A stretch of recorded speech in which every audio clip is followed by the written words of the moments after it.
Puni, before the first sunrise touched the Pride lands. Before cubs learned to roar and elders told stories by starlight. There was a moment when fear itself crept toward the throne, and every creature whispered one question into the dark wind: can even a king fall?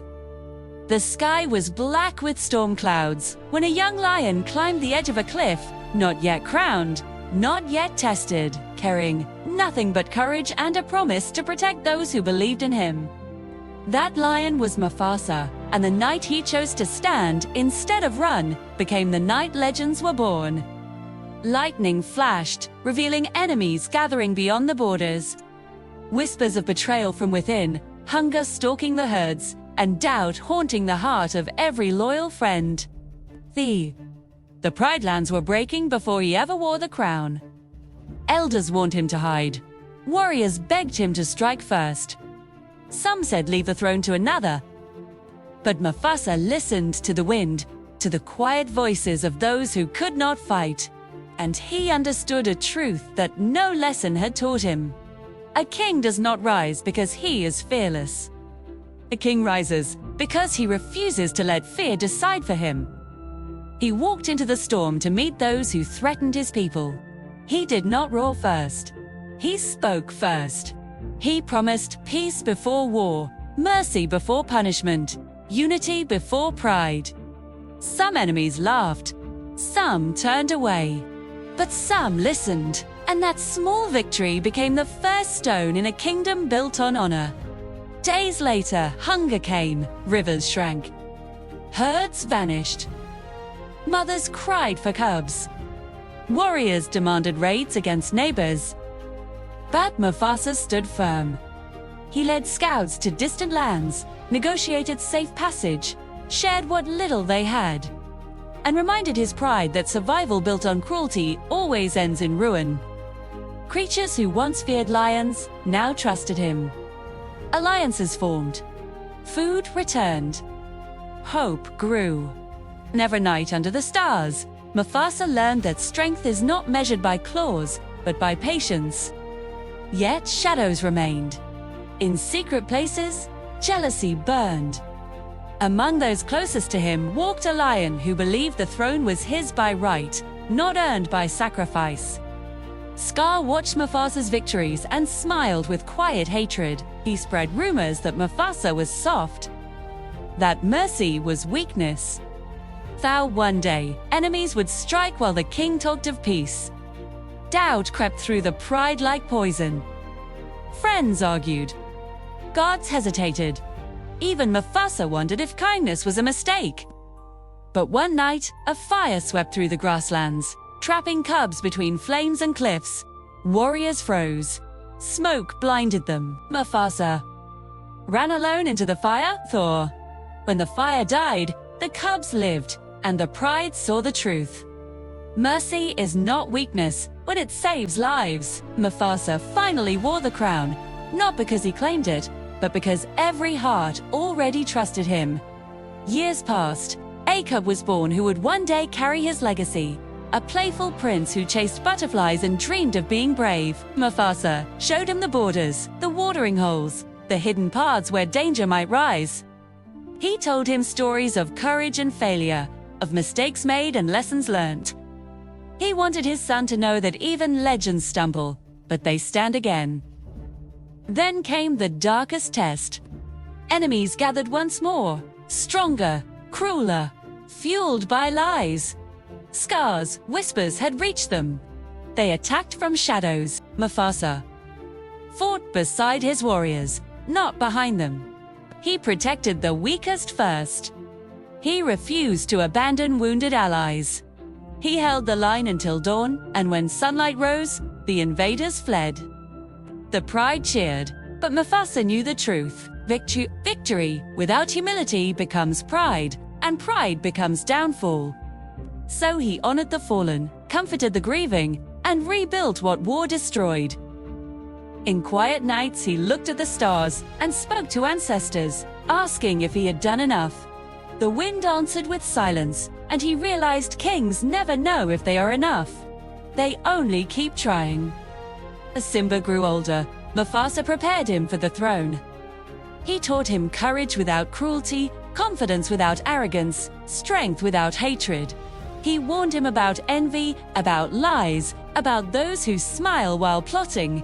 He hoped love would protect his son better than fear ever could.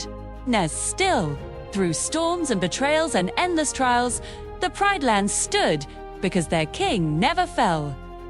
Not in battle, not in spirit, not in hope. He carried every scar as proof that a true king bends but never breaks.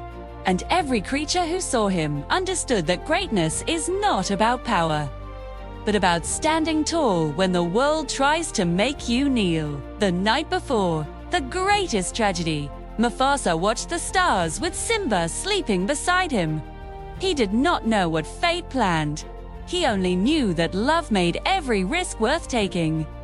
And in that quiet moment, the legend of the king who never fell burned brighter than fear, brighter than betrayal, brighter than death itself, because courage given to others never dies. The night after the fall, when the sky was empty and the wind felt colder than ever before, the Pride Lands did not just lose a king. They lost their light, and every creature felt the silence where Mufasa once stood. Storm clouds covered the stars as if even the heavens were grieving. The lions spoke in whispers. Scar had taken the throne.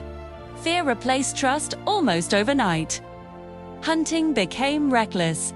Food grew scarce. The balance of the circle of life began to break. Where Mufasa once listened before speaking, Scar commanded without caring. Where Mufasa protected the weak, Scar blamed and slowly, the land itself began to wither. Yet legends do not disappear when bodies fall. They wait. Far from Pride Rock, lost and carrying guilt heavier than chains, Simba grew up believing he was responsible for his father's death. Scar's lies had poisoned his heart. He ran from his past, from his name, from the roar that once belonged to a prince. But even in exile, Mufasa's lessons followed him.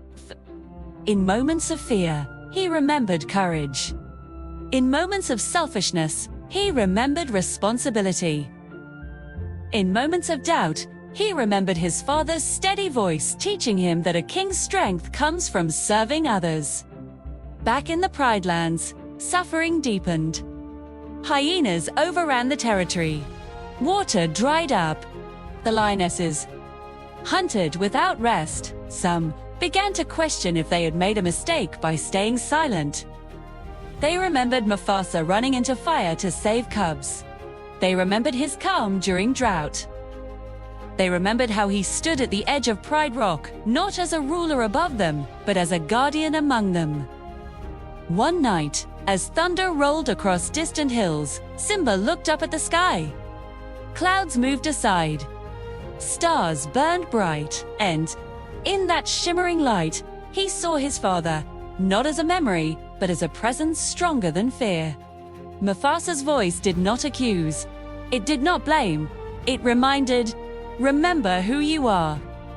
Those words struck deeper than any claw. Simba realized something powerful. His father had not truly fallen. His courage, his honor, his love still lived inside him. Running away would be the real fall.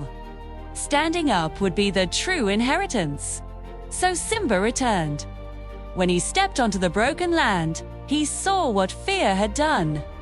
The once golden savanna was gray and cracked. The air carried no joy. But he also saw something else. Hope flickering in the eyes of those who still remembered. Scar mocked him. He laughed at the idea of legacy. He believed that pushing a king from a cliff erased his strength forever. But Scar never understood the difference between ruling and leading. The battle that followed was more than a fight for a throne. It was a fight between fear and love, between lies and truth, between selfish ambition and sacrificial leadership. Simba fought with the spirit of Mufasa guiding him. He did not fight for revenge. He fought for restoration. When the truth of betrayal was revealed, Scar's power shattered. the pride saw clearly at last. Fear had ruled them, but fear had never made them strong. Rain began to fall as the battle ended. Not a storm of destruction, but a cleansing rain, washing away ashes of doubt and watering seeds of renewal. Simba stood on Pride Rock, where his father once stood. The wind carried warmth again. And in that moment, every creature understood the meaning of the legend. Mufasa never fell, because his greatest strength was not his body, but his character. Batru could push him down, but it could not erase the truth he planted in others. And every decision Simba made carried a shadow of wisdom learned from his father. When he showed mercy, it was Mufasa's lesson. When he stood firm against danger, it was Mufasa's courage. Cubs, born long after the tragedy, would ask, was Mufasa really the greatest king? And elders would answer, he was great, not because he never faced darkness, but because he chose light every time. Because falling is not losing a battle. Falling is losing your values. Mufasa kept his end till his final breath. As sunsets painted the sky gold and the circle of life continued, his presence remained in every roar that protected the innocent. The king who never fell did not need to live forever to rule forever. Its legacy became the foundation of every sunrise that followed. The story of Mufasa will rise with the dawn, unbroken, undefeated, and eternal.